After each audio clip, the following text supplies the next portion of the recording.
Our nation is back, bigger, better, richer, and stronger than ever before. Con un récord de duración y tono desafiante, el presidente Donald Trump defiende su economía y lanza duros ataques en un Congreso dividido en su primer mensaje sobre el Estado de la Unión en su segundo mandato.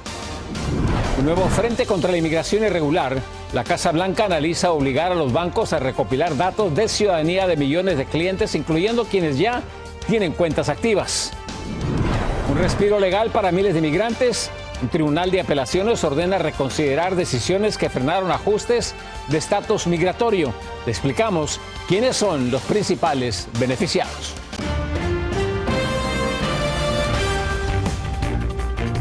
¿Qué tal? Muy buenas noches. Bienvenidos a su noticiero nacional, cierre de edición. Les informa José Armando Ronstadt. Iniciamos con lo siguiente. Con un Capitolio dividido y el país bajo máxima tensión política, el presidente Donald Trump lanzó un discurso de fuerza y confrontación en su primer Estado de la Unión de su segundo mandato. El presidente proclamó que, y cito, la nación está de vuelta y que Estados Unidos vive una nueva era dorada rumbo a su aniversario 250. El primer mandatario defendió con firmeza su agenda económica, aseguró que el país es el más candente del mundo en crecimiento y prometió contener la inflación y revitalizar la manufactura nacional, pero el mensaje también fue un ataque directo contra los demócratas, a quienes acusó de bloquear su política migratoria, los acusó de ser débiles frente al crimen e incluso de hacer trampa en elecciones. Mientras que casi 3 decenas de legisladores boicoteaban la sesión y grupos progresistas protestaban en Washington, el presidente Trump habló durante 1 hora 48 minutos, rompiendo el récord con el discurso más largo ante el Congreso. La intervención del presidente Trump reflejó tanto sus prioridades de gobierno como el clima de marcada división política que atraviesa el país. El presidente comenzó su discurso hablando sobre la economía.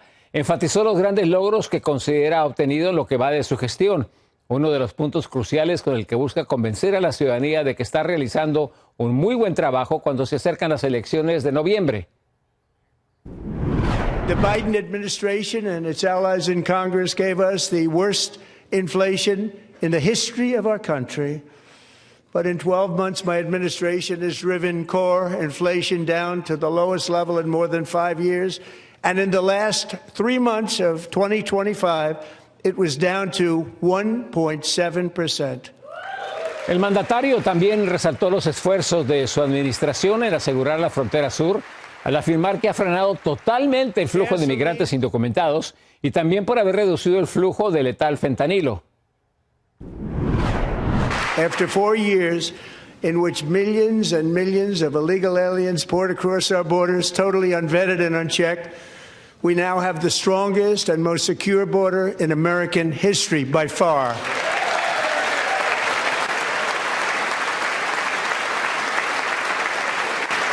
In the past 9 months, 0 illegal aliens have been admitted to the United States. Y en cuanto a los aranceles, el presidente Trump afirmó que los ingresos por ese rubro están salvando a Estados Unidos. Afirmó que algún día serán suficientes para reemplazar los impuestos sobre la renta y arremetió contra la Corte Suprema de Justicia por el decepcionante fallo que emitió la semana pasada. And then just 4 days ago, an unfortunate ruling from the United States Supreme Court. It just came down. It came down. Very unfortunate ruling. But the good news is that almost all countries and corporations want to keep the deal that they already made. Right, Scott? El senador demócrata Alex Padilla, hijo de inmigrantes, ofreció la respuesta en español al discurso del presidente Donald Trump. Padilla acusó al primer mandatario de mentir sobre la economía, su historial y las leyes migratorias. Acabamos de escuchar a Donald Trump hacer lo que mejor sabe hacer, mentir. Miente sobre la economía, miente sobre su aplicación de las leyes de inmigración de manera violenta y fuera de control. Y pretende engañaros sobre sus planes para manipular las elecciones este noviembre. La verdad es que el Estado de nuestra Unión no se siente fuerte para todos. No cuando los costos de la renta, los alimentos y la electricidad siguen subiendo. El senador Padilla también acusó al presidente de querer influir en las elecciones de medio término con órdenes ejecutivas que asegura restringen el derecho al voto e intimidan a electores con la posible presencia de agentes de ICE en centros de votación. Y mientras que el presidente ofrecía el discurso del Estado de la Unión, legisladores demócratas y cientos de manifestantes llevaron a cabo eventos alternativos en Washington para expresar su rechazo a la agenda de Donald Trump. En el llamado Estado de la Unión de la Gente participaron unos 30 congresistas que boicotearon el acto oficial. Hubo consignas contra ICE, reclamos por atención médica y exigencias de transparencia. Y para analizar más el discurso del presidente Donald Trump sobre el Estado de la Unión, se encuentra con nosotros nuestro analista político Ben Monterroso, que ha llegado aquí. Ben, lo más sorprendente del discurso del presidente Trump. Mira, lo más sorprendente fueron tantos los homenajes que hizo, pero eso por un lado, creo que algunos se los merecían. Pero lo que más me impresionó en esta ocasión fue el discurso, la manera en que lo dio. De una manera, en mi punto de vista, provocativo, irrespetuoso y a veces hasta arretando directamente al Partido Demócrata.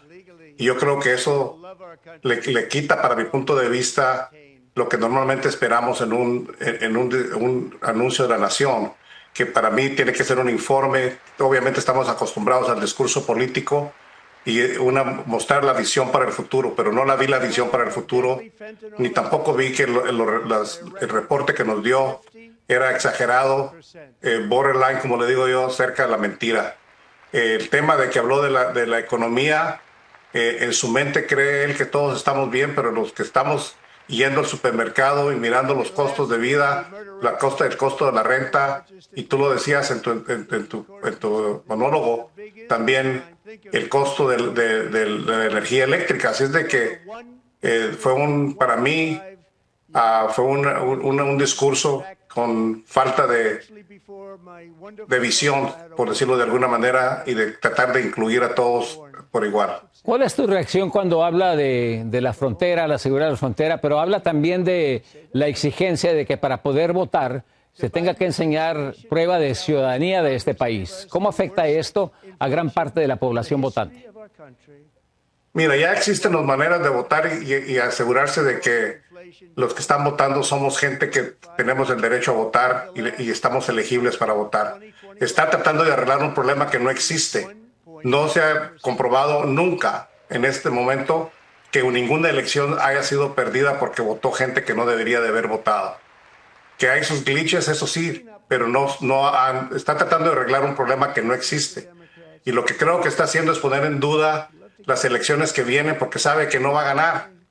Así como está, si las elecciones fueran ahora y las encuestas que salen son reales, que no tengo por qué dudarlas, no va a ganar. Entonces lo que está haciendo es tratando de ver de qué manera le pone a las elecciones un sabor de inconformidad.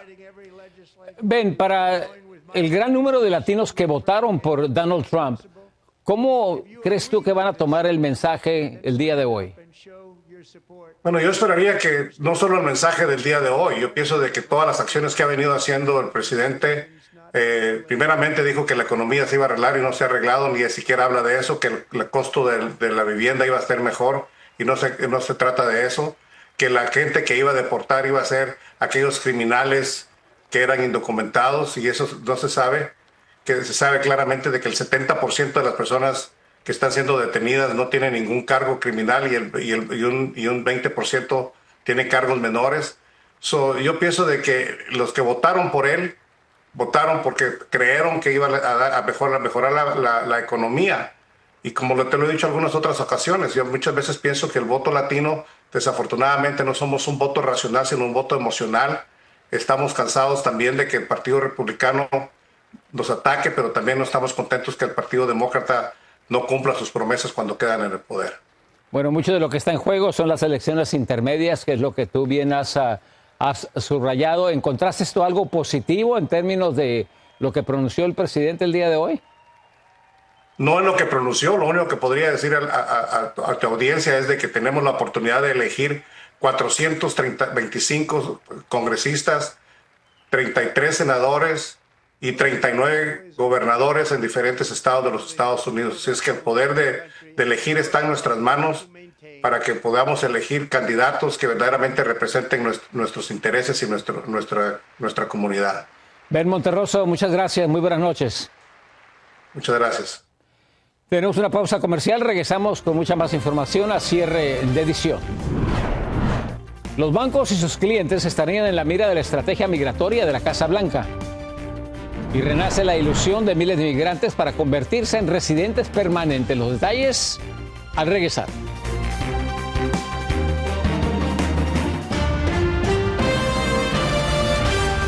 La estrategia contra la inmigración irregular de la Casa Blanca podría llegar hasta su cuenta bancaria.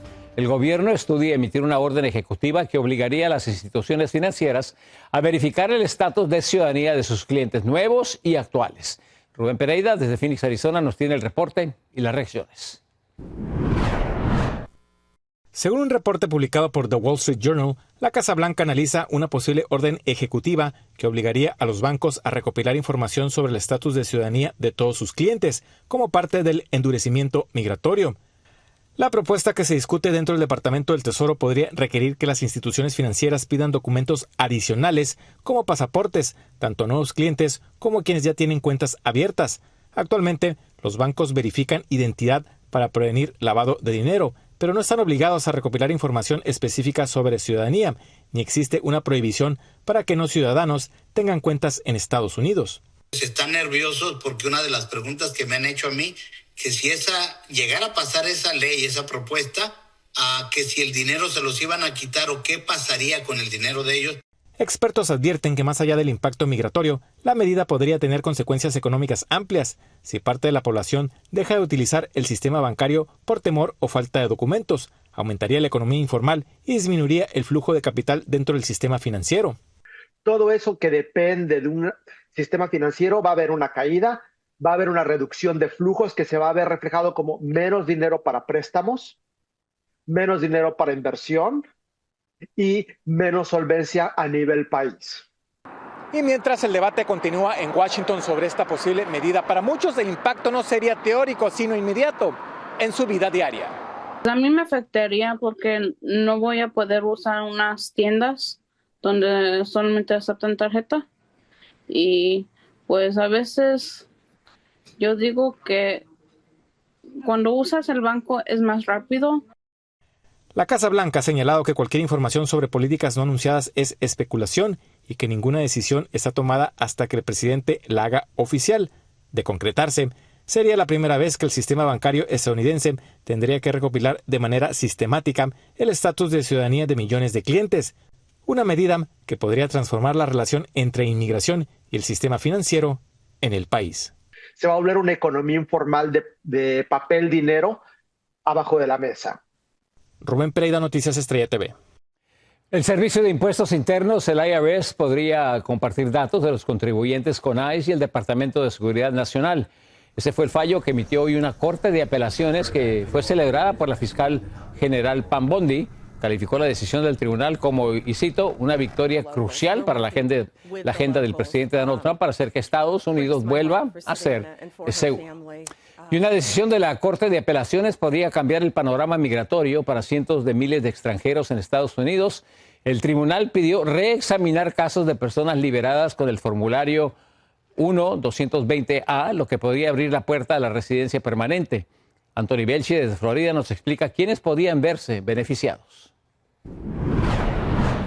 Una decisión judicial podría reavivar las esperanzas migratorias de cientos de miles de extranjeros en Estados Unidos. Un panel de la Corte de Apelaciones del 12º Circuito ha anulado decisiones previas de la Junta de Apelaciones de Inmigración y ha ordenado que se revisen casos de inmigrantes liberados con el formulario I-220A, lo que podría abrir una vía hacia la residencia permanente legal. Es como un parol o una admisión para poder ajustar estatus bajo la ley de ajuste cubano. Esta decisión solamente aplicaría a esas personas bajo la jurisdicción del 11 Circuito, incluido el estado de Florida, pero no a todos los Estados Unidos. El fallo del tribunal no decide de inmediato otorgar residencias, pero exige que se reconsideren precedentes que habían negado beneficios migratorios a quienes en el pasado recibieron el formulario I-220A. Lo que sí está diciendo es que es una contradicción otorgar fianza o dejar a personas salir bajo ciertas leyes y ciertas reglas. Se estima que unos 380.000 inmigrantes, muchos de origen cubano y de otros países, podrían verse afectados por esta reevaluación de sus casos. Muchos que estuvieron años luchando por resolver su estatus migratorio, este fallo representaría una luz de esperanza que creían perdida. Es algo positivo que está abriendo el camino posiblemente, pero todavía es una batalla que va a dar a largas. Así que para mí ha sido una victoria silenciosa, porque estamos con el pie adentro de la puerta. Pero eso no significa que se puedan presentar sus solicitudes con mejores probabilidades, aún cumpliendo con los requisitos legales correspondientes. No tenemos una decisión clara, no tenemos pasos a seguir, así que es muy importante que no estemos sometiendo aplicaciones, ya que las mismas van a estar siendo denegadas o se van a poner en espera hasta que la Corte de Apelaciones tome una decisión. Expertos coinciden en que el proceso no será sencillo. Las Cortes inferiores deberán revisar cada caso individualmente y aún existe incertidumbre sobre cuánto tiempo tomará la reapertura de estos procedimientos. Desde Miami, Florida, Anthony Belchi, Noticias Estrella TV. En otras noticias, un tercer buque petrolero fue interceptado anoche por fuerzas militares de Estados Unidos. Esto ocurrió en el Océano Índico tras ser rastreado desde el Mar Caribe. El barco de nombre Berta era el único de ese tipo que faltaba por perseguir luego de la huida de más de una docena de tanqueros sancionados de la costa de Venezuela tras la captura de Nicolás Maduro. Y en otro tema, el cantante Julio Iglesias interpuso una demanda contra la vicepresidenta segunda y ministra de España, Yolanda Díaz. La querella alega comentarios de carácter injurioso y calumnioso de la funcionaria en relación con la denuncia contra él por presuntos delitos de abusos sexuales. El abogado del artista solicita que la ministra reconozca el daño, rectifique sus declaraciones e indemnice a su cliente por los prejuicios causados en la función de la difusión alcanzada. Tenemos un corte comercial, más noticias al regresar. La sede mundialista de México está en riesgo por la violencia desatada tras la muerte del Mencho. Tenemos detalles de lo que dijo el presidente de la FIFA.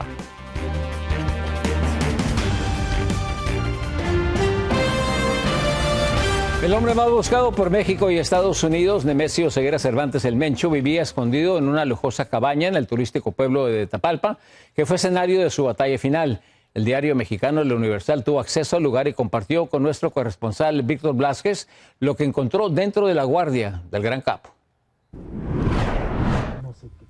Esta es la entrada a uno de los fraccionamientos más exclusivos del municipio de Tatalpa, Jalisco. El camino conduce a una de las cabañas que fue epicentro de una de las afrentas más importantes de las fuerzas federales contra un capo del narcotráfico. Nemesio Ceguera Cervantes, alias El Mencho, líder del cártel Jalisco Nueva Generación, tenía un refugio. Hay una camioneta totalmente incinerada. Manuel Espino, reportero del diario mexicano El Universal, fue uno de los primeros en entrar a la propiedad. Contó al equipo de Noticias Estrella TV cómo la encontró. Dimos con el domicilio, la cabaña, con el número 39, el cual estaba pues a la primera apariencia que nosotros nos dimos cuenta es que estaba abandonada y no había ninguna persona que se acercara y vimos que estaba violada la chapa de la puerta de madera y entramos y lo primero que vimos fue pues un total desorden y vimos que tenía 2 niveles con en su interior una cocina integral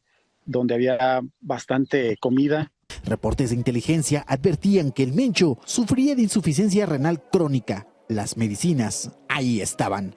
Se nos ocurre levantar el refrigerador, la tapa de un refrigerador que estaba en la entrada, y en ese refrigerador había ampolletas del medicamento que se utiliza para el tratamiento, para tratar padecimientos renales, y vimos un altar compuesto sobre un buró que estaba pues con la imagen de la Virgen de Guadalupe, del santo San Judas Tadeo, de San Charbel y un Cristo que también por ahí vimos. A pesar de que ya habían pasado 24 horas del tiroteo en el lugar, aún se sentía un ambiente de tensión. Y no había rastros de sangre, no vimos ningún tipo de cartucho percutido, armas que pudieran estarse ahí, sino era un tipo lugar de convivencia. El fraccionamiento de Tapalpa, Jalisco, donde Nemesio Oseguera se escondía de las autoridades y pasó sus últimas horas, las casas tienen un costo de los $420,000, de las más sencillas hasta las que superan el $1,200,000. Casas habitación que en su mayoría son de descanso. En Ciudad de México, Víctor Blasquez, Noticias, Estrella TV.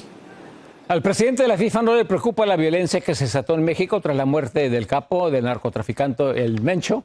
Gianni Infantini declaró en Bancarrilla, Colombia, que se siente, y cito, muy tranquilo, todo muy bien, va a ser todo espectacular. México es una de las sedes del Mundial de Fútbol 2026 junto a Estados Unidos y Canadá. Y la policía de Nueva York abrió una investigación después de que varios de sus agentes fuesen agredidos con nieve. Los oficiales quedaron en medio de una masiva batalla de bolas de nieve en el Washington Square Park. El alcalde Zoran Mamdani dijo que nadie debería ser acusado por el incidente. Sin embargo, la Asociación de Policías calificó lo que dijo el alcalde de falla de liderazgo. Muy buenas noches, gracias por acompañarnos. Nos esperamos mañana, Dios mediante, en su Noticiero Nacional Cierre de Emisión. Yo soy José Armando Ronstadt.